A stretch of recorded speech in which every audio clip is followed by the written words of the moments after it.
Hello and welcome back to the channel. My name is Aditi and I am back with mixed media off the page inspiration for y'all. Today I thought it would be a good idea to show you how to use your card making supplies and create a home decor project, a mixed media style canvas. So we are going to actually be using a coordinated stamp, stencil and die set. This one is from Alt New. So you can use anything that you have, and these are the go-to supplies for card making, a stamp, and nowadays everybody loves coordinated stencils. So we will use this for our focal point, and right now I'm going to set this aside. What I have here is a black canvas. So this is a 4 by 6 canvas which is jet black, and the canvas comes primed with gesso. So I have not really done anything. This is just a ready canvas. And I will be playing with the Silk Road trio from Gwen, and that has pomegranate, silk brocade, and Chinese lantern. I think this combination is really amazing, and I want to see how it will turn out when I use it on black. Now, mixed media art is all about layers, and so we're going to begin our first layer of texture. I am going to be using the embossing ink pad, and I will be applying this ink with a brayer. Now, here, if you don't have a brayer, what you can also alternatively do is just use the embossing pad and rub it directly on your canvas surface. So I wanted to use the Chinese lantern and pomegranate on this layer, mostly first the Chinese lantern. So I'm going to first set this aside and use the brayer, pick embossing ink on the brayer by just rolling it on the embossing pad.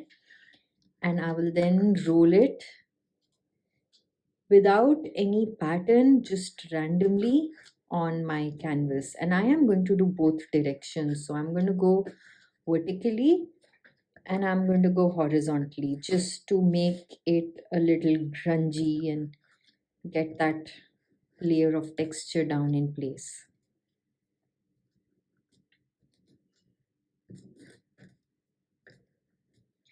Now I will set this aside, close my ink pad, bring out my scrap piece of paper and sprinkle Chinese lantern all over the canvas. So that it sticks to my embossing ink. I like to nicely give it a tap. So I just like to use a paintbrush and tap it. So any excess powder just falls off. And now what I'm going to do is I'm going to use this paintbrush. So this is a paintbrush that I have kept for my embossing powder needs and I don't use it for painting. I am just going to go over the edges and dab to make them uneven and a little grungy. So that just creates a nice uneven grungy pattern. And I will now again tap off to get rid of any excess powder. And now I am going to bring in my dual heat tool and use it on the second heat setting and emboss this.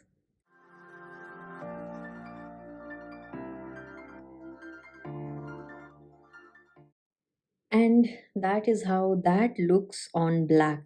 Not so orange, but it traps that metallic gold finish and it gives us a nice background. It is quite impactful because it's a nice texture and we've got our background tinted with color, not completely black anymore. Now for second texture, I'm going to use this Wow Lots of Dots stencil. And I will use it with heavy body gel. You can use matte gel. I am doing this because I want an uprooted texture. But again here, as an alternative, you can always just use your embossing ink pad and apply this if you don't want like a three-dimensional look. but I quite like this look on my projects because I feel like that texture adds a lot to the depth and adds to my background. So I'm just using a spatula and spreading some of this gel through the stencil. Again, very organically, not everywhere, but creating a sense of movement when I apply it.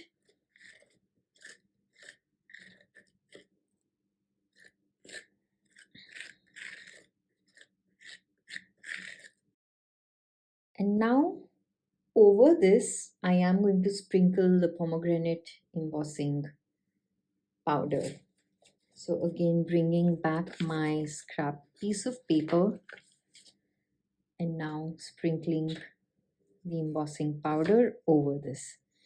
Now this is not exactly directly on black, but that is transparent gel.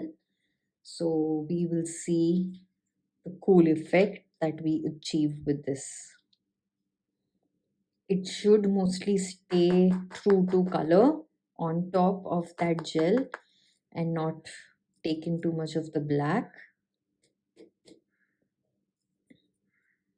So that's what it looks like right now. Again, bringing in my heat tool.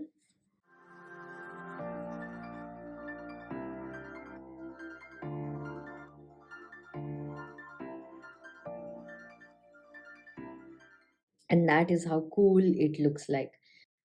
Now I will set the canvas aside to dry further. You can see all this white, that's the paste, and it will dry clear and work on the focal element. So I have just lined up my sheet on my stamping tool and used the larger flower cluster from the Gracious Peony set and aligned that. I am going to stamp it with black ink and I will use black pigment ink for this. And then I am going to sprinkle ebony embossing powder so that my outline is embossed and I can work with stencils without waiting for my stamping to dry. So I would be using the Obsidian Altenew ink for this.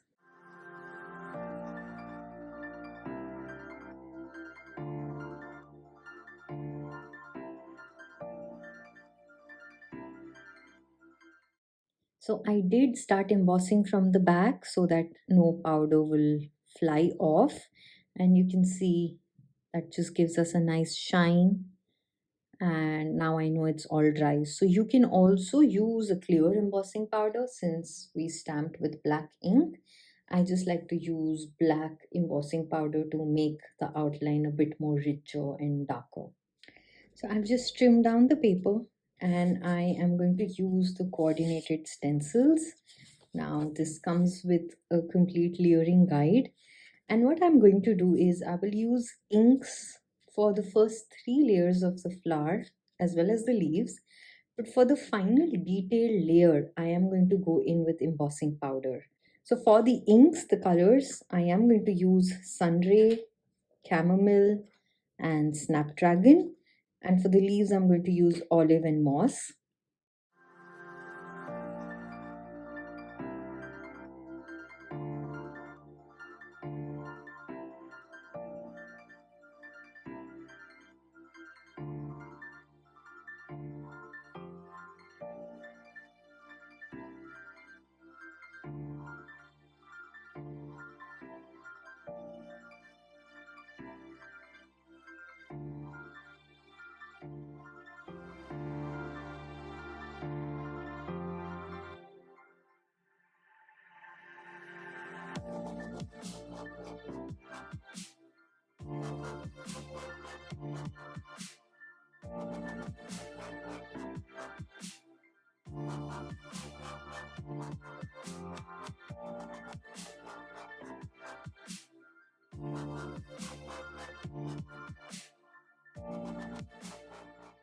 And that already looks stunning.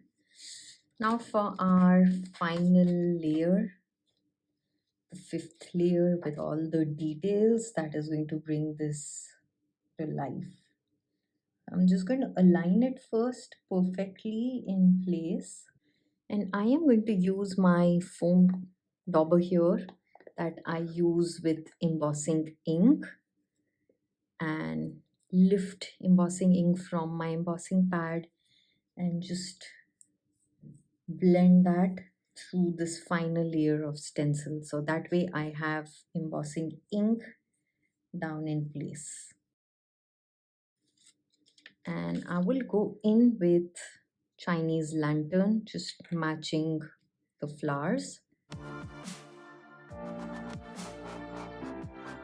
And I'm going to take it a step forward. I want to add a little bit of the silk brocade to just bring in a little more color there.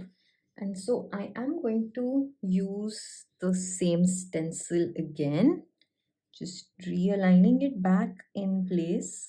I will go in with embossing ink, but this time not too much, just a little right at the depth, the inner edges. And I will now sprinkle the silk brocade color.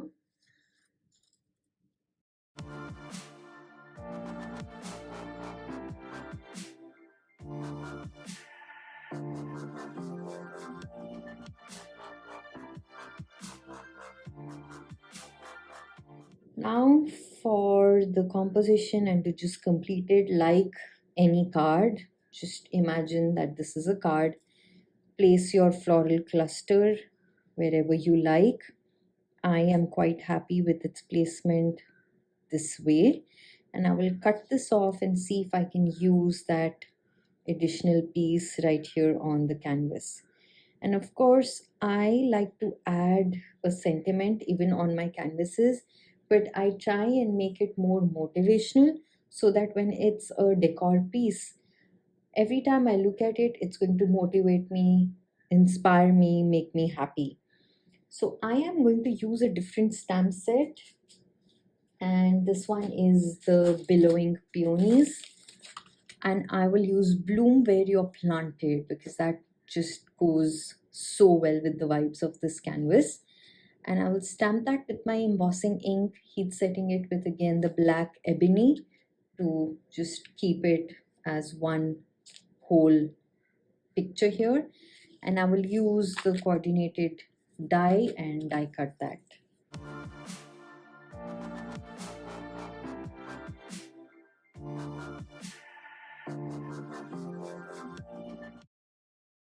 To just make sure that my sentiment looks in place, I am using my blending tool with the leftover ink and blending it so that I tint it with the yellow orange and it matches my floral cluster. And now all I'm doing is working on the composition just like I would for a card, trimming off any overhangs and bringing that piece as well into the composition. I use liquid adhesive as well as foam tape to bring in dimension, and for an extra interest I layered a bit of sizzle on top. Now to add my final touches, I'm just adding golden splatter, and that completes it. So that is a closer look at this gorgeous canvas. Isn't it easy to just create that? So just use any supplies that you have for a change. Approach it like a card, but just add a little more layers of texture and embossing powder, and you have a fabulous home decor piece. Something you can use, something you can gift to somebody. I hope this inspires you to create your own home decor piece, or inspires you in terms of just using the technique and creating any project that you like. And until the next time, take care and bye bye.